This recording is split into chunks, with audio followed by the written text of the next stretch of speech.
Good morning, everybody. Morning, everybody. Good morning. Good morning. Guess who this is, everyone? This is Dustin Ebert. We are out here at Salem Glen Winery. This is where our episode is going to be. Preview on Thursday, but we're pre-recording this one because we had some glitches last time when we were out in the country at Garden Market Plots. But we are here at Salem Glen Winery to talk about all the awesome things that they do out here, this beautiful rural setting they have that's adding funds to our local economy. They invite people out here for dinners.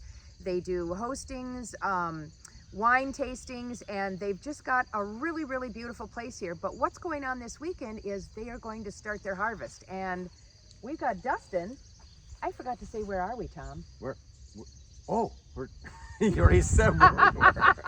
I already said where we are. So Salem Glen Winery. Yeah, so we've got Dustin, and he's going to kind of walk us through this beautiful space out here and kind of talk about the history and what's going on here that's a highlight for our local foods. And a little bit about, is this an exclusive cold, hardy grapes, right? Yeah, so that's kind of the cool thing. Yeah, Dustin, that's the cool thing. All right, so let's take us away here on what we're going to do. So, all right. So, hi everyone. I'll be talking a little bit about the history of Salem Glen and also what we do out here. Basically, we focus on just cold, hardy grapes. So we source all of our grapes for our wines from basically this vineyard here and vineyards within about 120 miles of here. Okay. That is awesome. That's really local. Yeah. That's really phenomenal. Yeah, and we believe in establishing a regional identity with what we have around our area where that grows here, and survives the cool winters and shivers out the winters like the rest of us. Yeah. Right. Do you ever do any education for folks that maybe want to grow some grapes at at their home? And can they come to you and you can help them to understand the importance of cold hardy grapes in our region versus some of the warmer varieties that might be available? Sure. If you come to the tasting room, a lot of times we'll talk about that. My staff is also well trained in what we do out here, and so they could provide a lot of good information as well. Awesome. In fact, a lot of the crew who I have a great crew here who helps out also in both in the tasting room and also in the vineyard.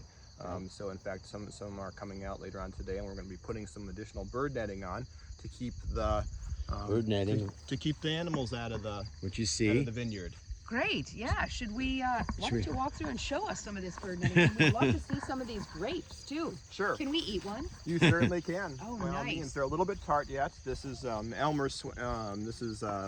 Swenson White. Swenson White. Okay. Is the variety. Oh, and Swenson was the guy that started a lot of these, right? He was, yeah. Oh, he was a Look at this beautiful clump, Swenson White. Wow. Swenson started the University of Minnesota breeding program, didn't he? He was key in that whole project. Yes. I'm not feeding you today.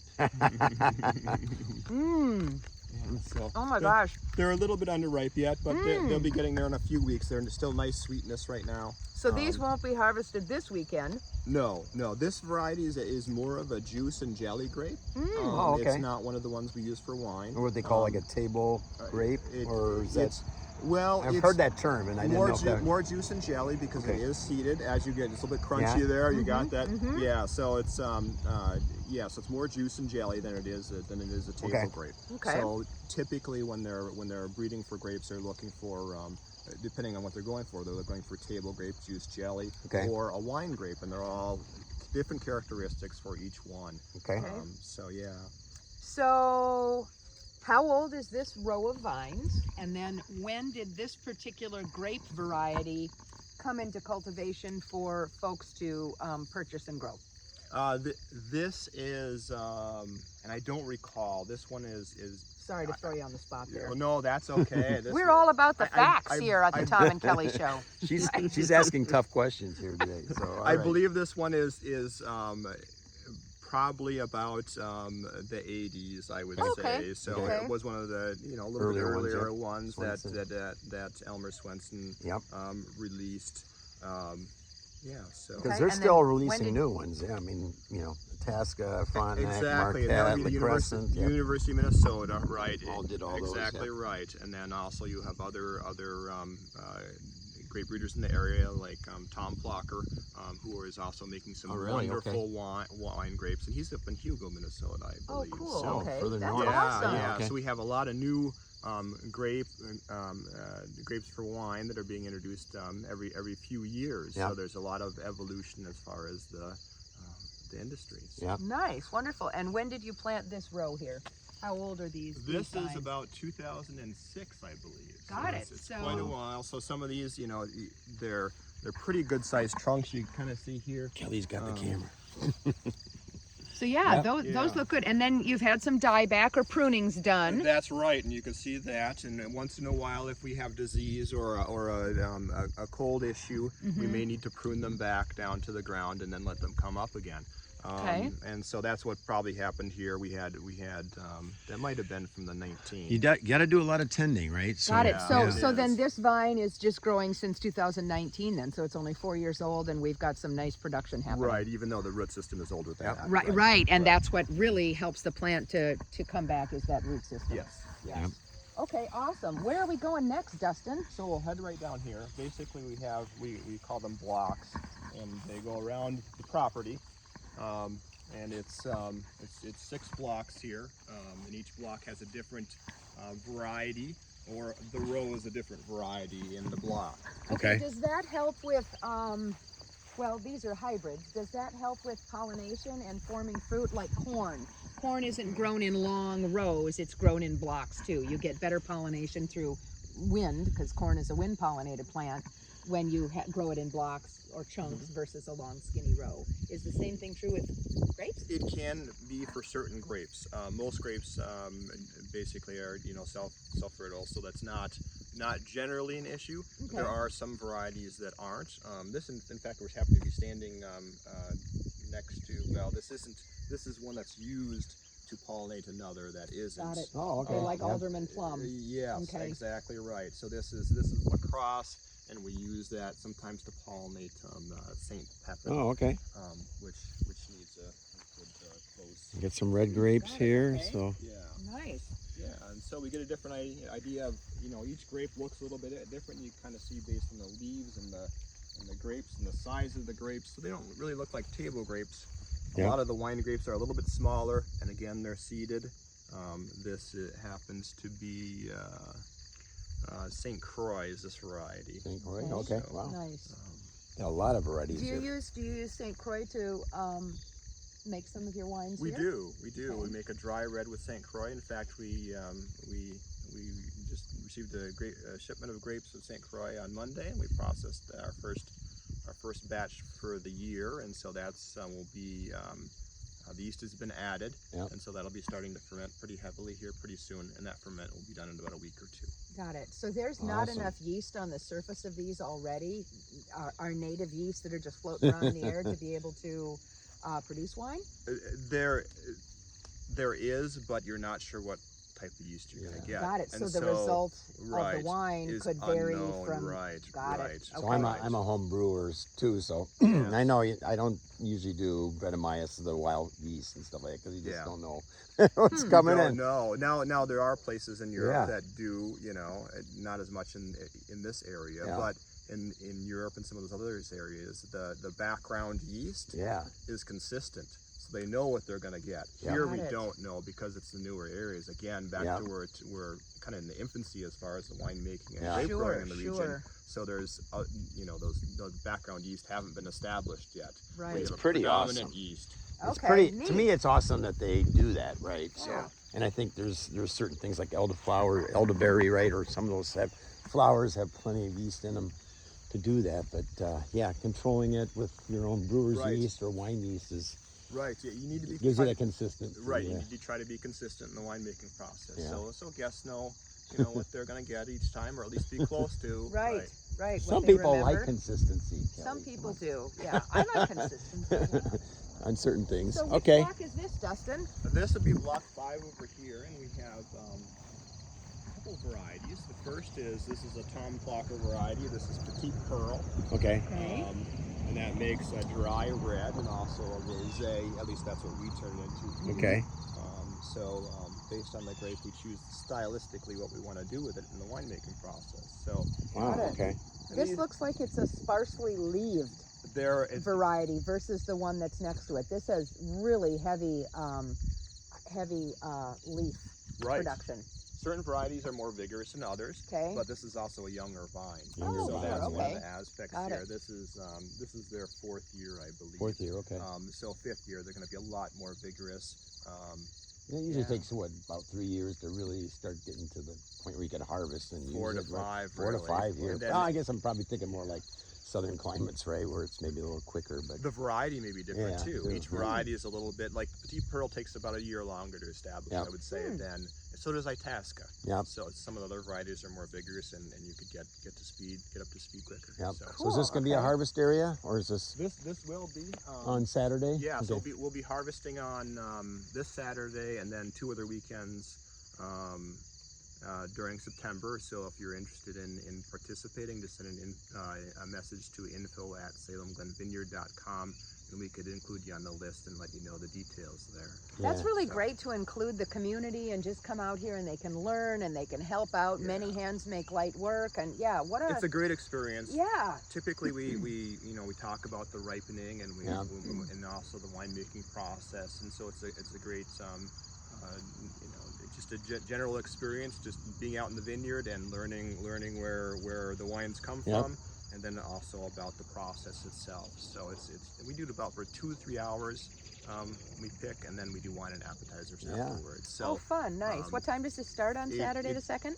9 o'clock. 9 in the morning. Wonderful. And you are going to be at an Iowa football game, but I can maybe come to harvest screaming grapes and yelling learn. and everything else, but Nice. and they don't really serve wine at games. Yeah. So Not as Dustin, common. can you take us up to the other area up here so we can just see some of the other great things that are out here at Salem Glen? Or do you want to walk around quickly We'll walk through that around. area? We also have an orchard on site for our ciders. That's right. You have ciders. I forgot about okay. that. Yep. Will ciders be available to drink on Saturday with the appetizers? We probably will have the ciders too. Did you hear that, everybody? Ciders. Come and volunteer your time and your hands to a really cool learning session at 9 a.m.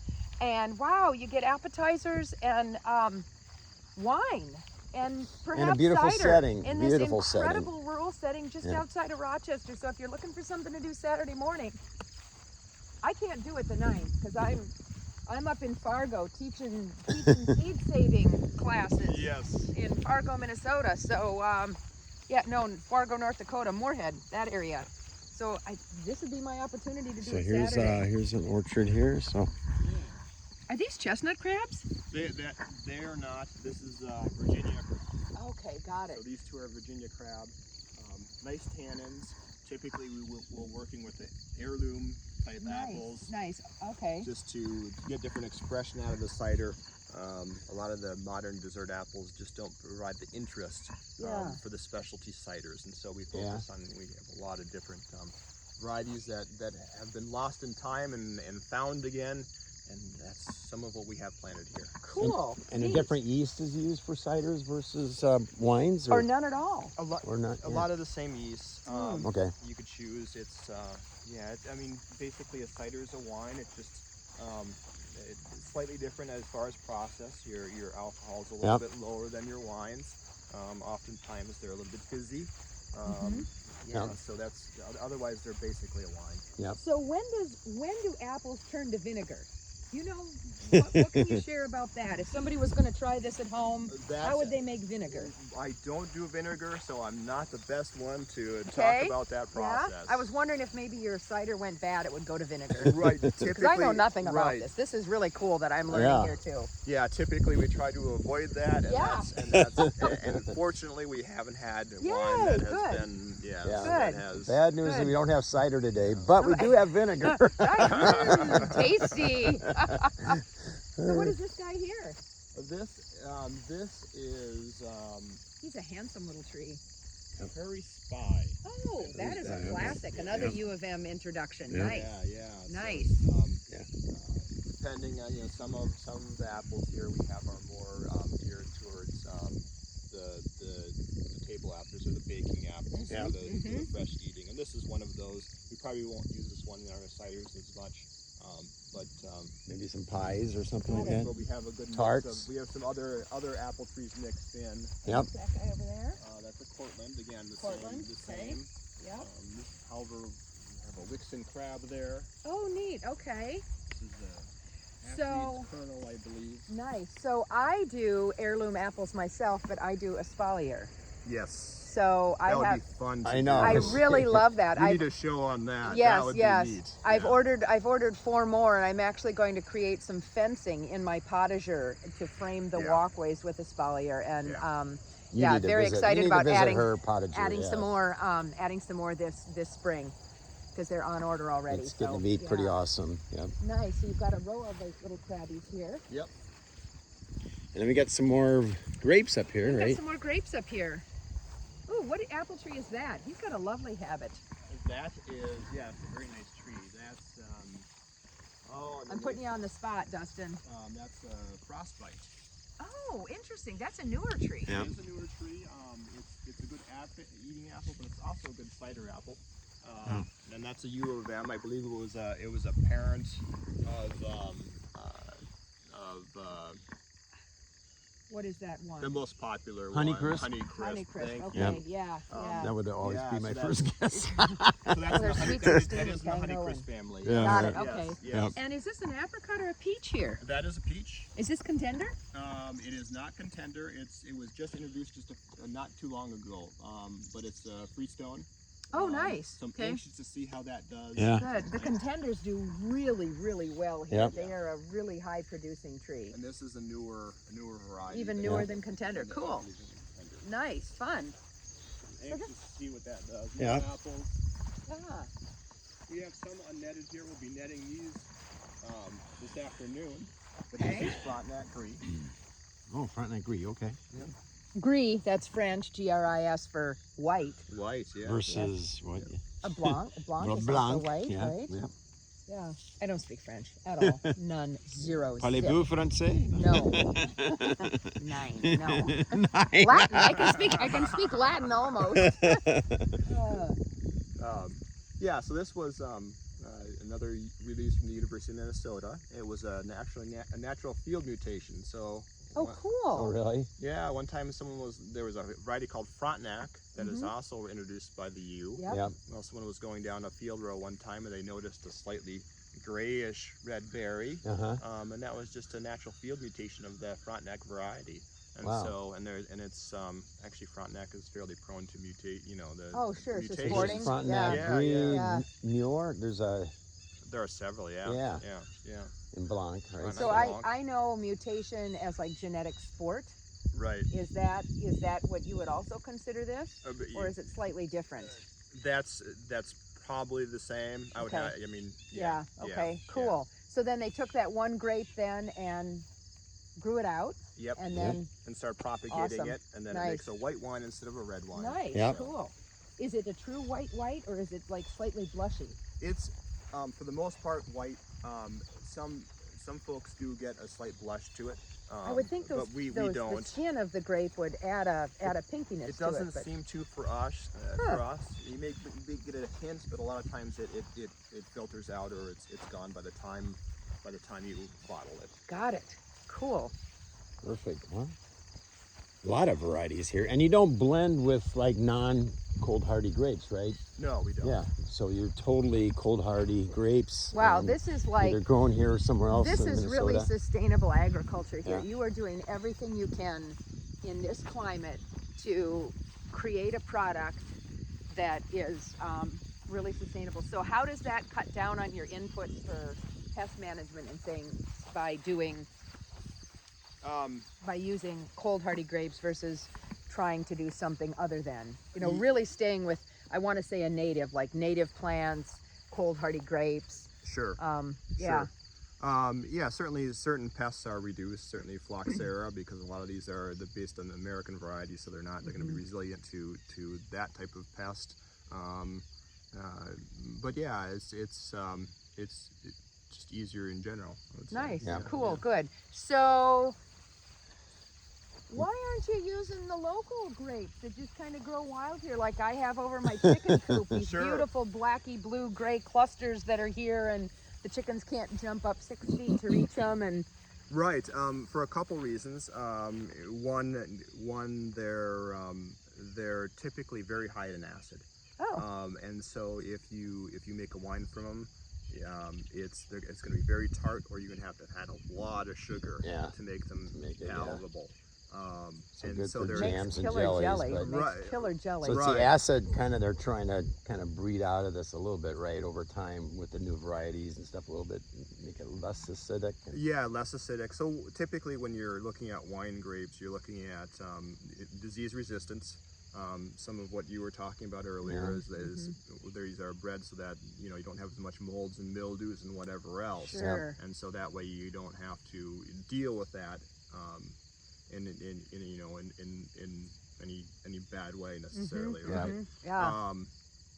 And then also so disease resistance, winemaking potential, and that would be some of the sugars and acids, and then also the cold hardiness, of course, to make sure got to they survive these winters. survive the winters. Okay. And that's part of the fun right now is because this is the infancy as far as winemaking and grape growing in the region.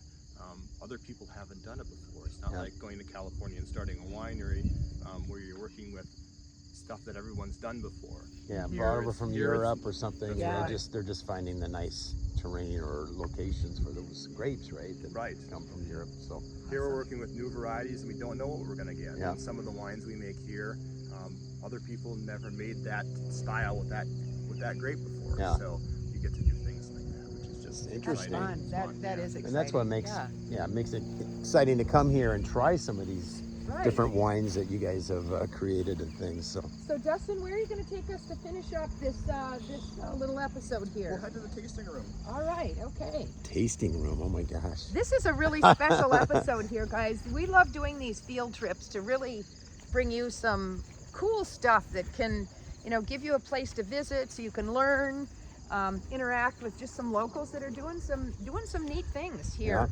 Here outside of Rochester, inside Olmsted County. We just can't do Facebook Live. No, we can't. So we just, but we're not going to edit. No edits. We're not. So this is a really lovely area to Look sit at out this. and eat. Yes, it's up a little hillside here. This is pretty great. And of course, you got your observatory. So who's?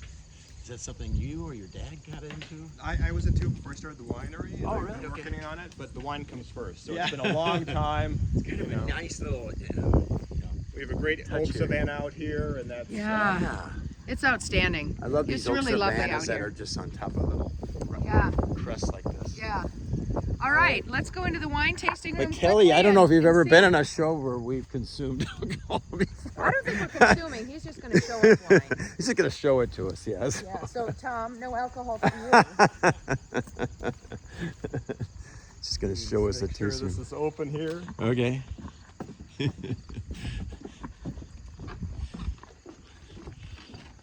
So I don't know. You're growing hops. Yeah. Do you think you want to try growing some grapes? Now, you could do it on your chain link fence to cover that chain link fence up. I should do. That would be great. You know, I saw where you could. When I was on the website, I saw where you could buy them. So we can buy them. Oh, really? Yeah, you should do that. You could talk to Dustin about that. So we are in the wine tasting room. This is where I did that seed saving presentation back in March. Yes. Frigid, wintry, spring evening. That was a lot of fun, and I thank you again for bringing me out here. That was great. That was very fun. Yes. Yeah. So this is the wine tasting room. Wow, what a lovely spot. Nice. So Nicely done. what can you share about this, Dustin, as we wrap up our episode here? Sure. So basically, we'll produce in the other building. We'll close this to keep the yellow jackets out. Yes, this They're time all of year. over this time of year. Yeah. They seem to be worse this year for whatever reason. Yeah. It's dry. They're looking dry, for and moisture. then maybe a nice winter for them because it wasn't as cold. Maybe Yeah. between the two. Oh, I don't know. yes, I'm just yeah. guessing. Yeah. So basically, after we process all of our wines, they basically are moved into here, and then we have flights and tastings available. Okay. And we do that basically all winter long as well. So not only through the summer, but through the winter months. We have special events throughout here, throughout the winter. We might do like dessert and wine pairings or whatever else. Nice. Yeah, there's some good And, cooking. You guys do some and good cooking it's a here, scratch too. kitchen, right? Yeah. Yes, it is a Yeah, scratch kitchen. that's pretty and cool. that's Reservations only. Reservations only. Mm-hmm. We have wood-fired pizzas on Friday nights, but again, that's reservations as well. Yeah. Because we have limited staff. Saw the oven out there. Yeah, it's pretty awesome. And Nice. space, and so we kind of have to do that reservation thing. Excellent. So, yeah. Awesome. Yeah. So with that, huh? With that, we got to get together here to do Okay. our little thing. Do you know what we say when we? All right. Dustin's in Okay, the everybody, from Salem Glen Winery and Dustin here. Ready? Yeah, ready. Rock your day.